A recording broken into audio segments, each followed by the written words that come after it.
What's up, everybody? 15 minutes a game here. We're filming on a Sunday night, Easter Sunday, and this show is about the NBA.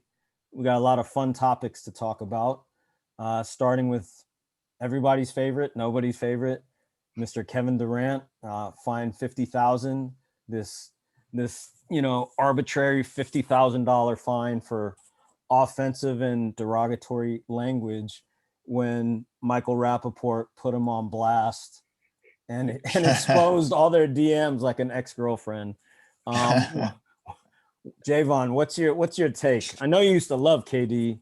Now I don't think you do. So what's your quick take? I love his game, man. He's a baller, but dude, he's just sensitive. He's a crybaby, and we've known this. I mean, he's always been like that. He's kind of a lone wolf kind of guy. He doesn't really settle down in one area. He's moved around to a lot of different teams. But this is just another reason why I don't think you can really build around him.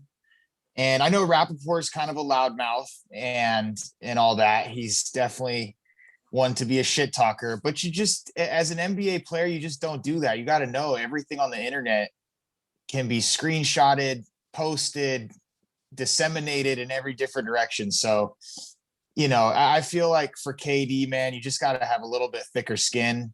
I'm sure you've been trash talk way worse in a basketball gym than Michael Rappaport. So that's my take on it. It just sucks that he kind of has to be like this, like a child almost with the way he responded. So that's how I feel about it. I'm interested to hear what you guys think, though.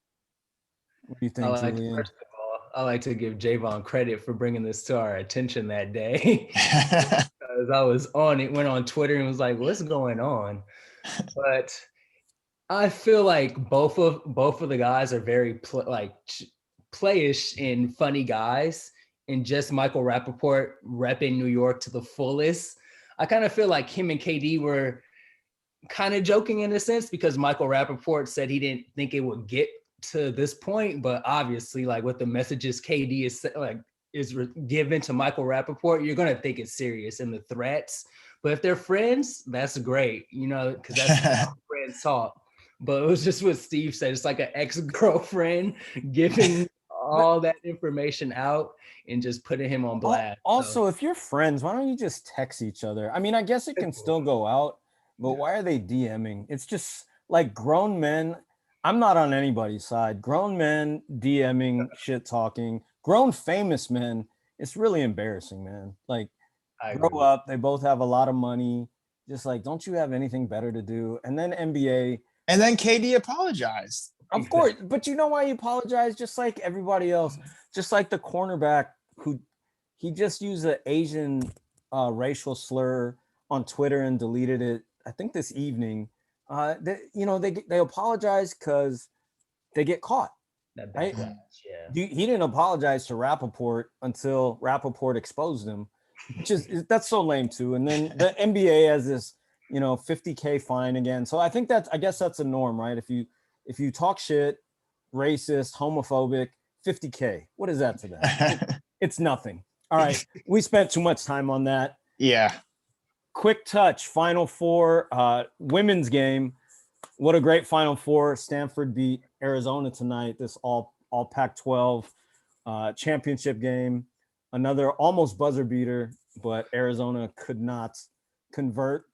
Just wanted to say shout out to Pac-12 and Stanford and Arizona. And then the crazy game, I'm wearing my UCLA hat just to give UCLA props for making it that far and really could have won last night. That was a crazy shot. Who do you guys think, real fast, is winning tomorrow night, Gonzaga versus Baylor, a battle of the ones? I got Gonzaga. Just they're a strong, tough, executing team. They know what they want, get into the paint, get their layups, and also lock down. So I like Gonzaga in this one. I am going with the Baylor Bears from Waco, Texas, to cut down the Nets tomorrow. Long, athletic. Defensively, they're going to hound Gonzaga. They're not going to be able to execute. And Baylor's going to win tomorrow, 75-69. Ooh, okay. And my bracket's alive. This was my prediction from the beginning, so I got to stay confident. You and Troy, man, battling for some money.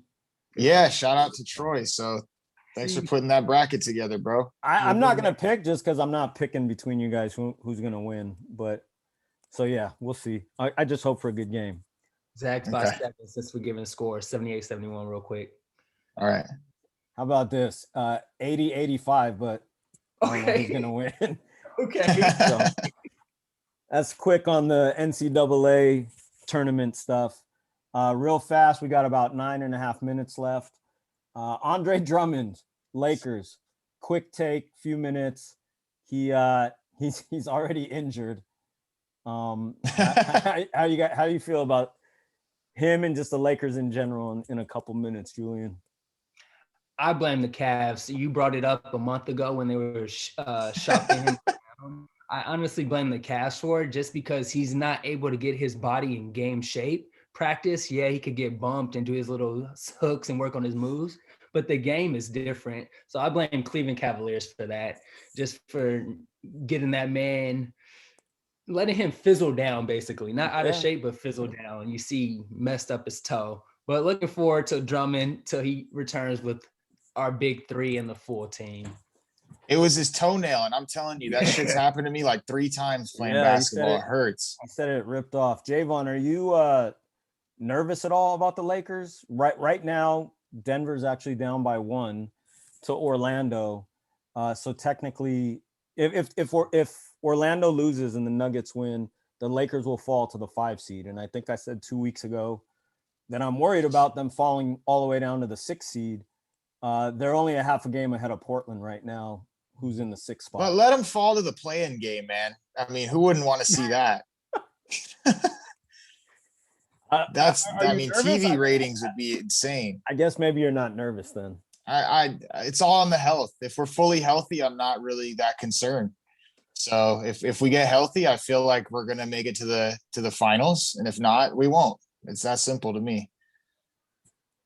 I'm with you. My worry is I just don't think we're going to be. I think Drummond comes back soon. They said. I like the win against Sacramento. I liked how he played up there that night. Oh yeah, controlled that one from wire to wire. So yeah, the game today against the Clippers was not good, man. Lackadaisical. I think without LeBron, I'll say this real fast.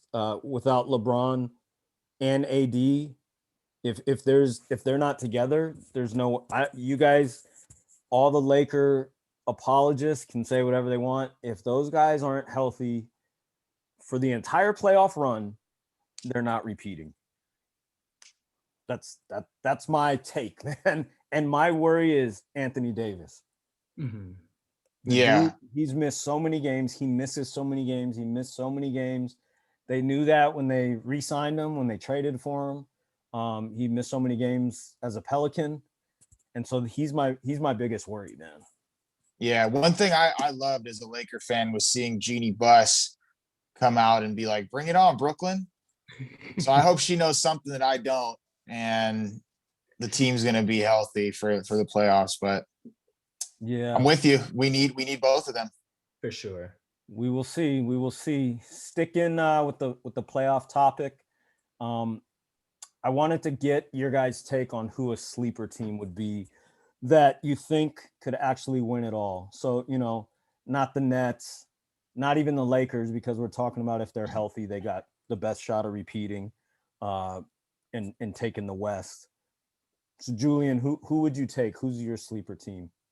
My sleeper team, I know they're second in the West right now, but I'm gonna go with the Phoenix Suns.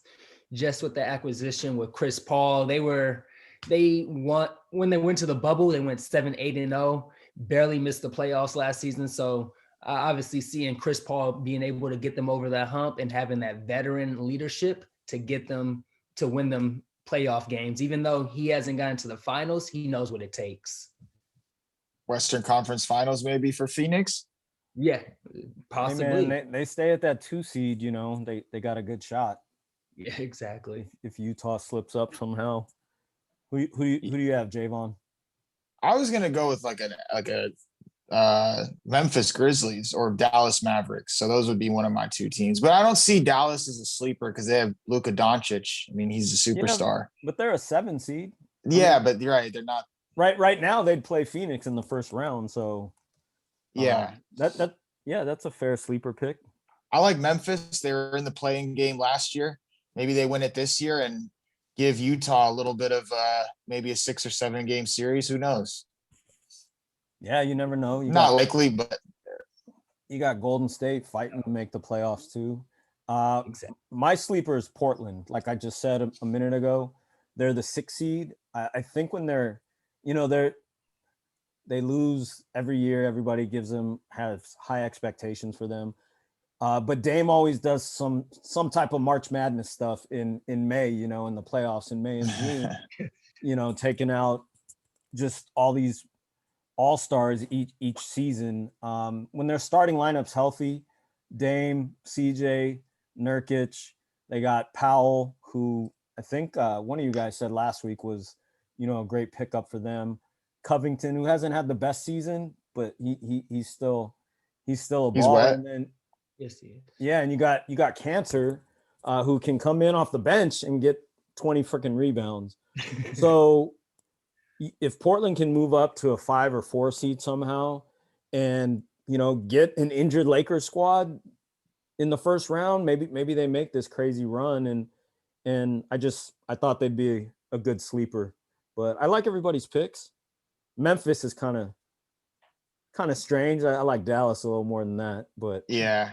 True. I didn't like really anybody in the East because I think outside of Brooklyn, Philly, and the Bucks, none of those other teams really got a shot. I know before we started this show, Javon was mentioning how Boston's an 8 seed, but I don't see them making a significant run. And then My shocker in the East is the Hornets are a 4 seed. Yeah. I looked at that today. I said, if someone told me that off the street today, with a mask on, of course, I wouldn't have believed them. Yeah, it's true. If they had Melo, if he was playing, man, I might have picked them as when I saw that, I was like, oh man, if Melo wasn't hurt, it'd be a nice sleeper pick. Yeah. And they have a lot of injuries too this whole season. Gordon, yeah, Melo. It's a good up and coming young team. Very true. So yeah, I just wanted to get your guys' take on that. We got a couple minutes left. I got my pick'em game, this guy or that guy. And I might skip number 2, but I'm going numbers 0 through 5, all-time greats with the jersey number. So I'm going to go 0, 1, 2, 3, 4, and 5. All right. You guys got it? You guys ready? Let's do it. This is starting off tough. Number 0, best all time, Javon. Russell Westbrook or Damian Lillard? I love Russ, but I'll go with Dame. Who you got, Jules? Dame. All right. Bigger playoff moments. Yeah, I agree. I got Dame too. Number 1 jersey number, I got 3 guys. The Big O, Oscar Robertson, Tracy McGrady, or Penny. Who you got, Julian? I gotta go with the Big O. What about you, Javon? T-Mac. T-Mac, yeah, I felt like you would pick him. I just envisioned Sev wearing his Orlando McGrady jersey as a 5th grader or whatever. Number 2 was hard. There's not a lot of all-time greats at number 2, so I came up with Kawhi and John Wall. Who you got, Javon? Kawhi. All right, Julian. That's easy. Kawhi. Yeah, that's what I thought. We got less than a minute left, so I'm gonna speed it up. Number 3's tough. Julian, AI or D Wade? AI. Javon. D Wade. All right, number 4, Javon, C Webb or Joe Dumars? C Webb. Jules. Joe. Last one, Julian. This one's tough. Jason Kidd or KG? My guy, KG. Javon? Gotta go with KG. Nice. Even though he won with the Celtics. True. That was fun. I appreciate you guys entertaining me every week. That was a solid game, Steve. Thanks, man. There's 15 seconds left, and we're 15 minutes a game. Check us out on our Apple Podcasts, and if you want to see our handsome faces, on YouTube.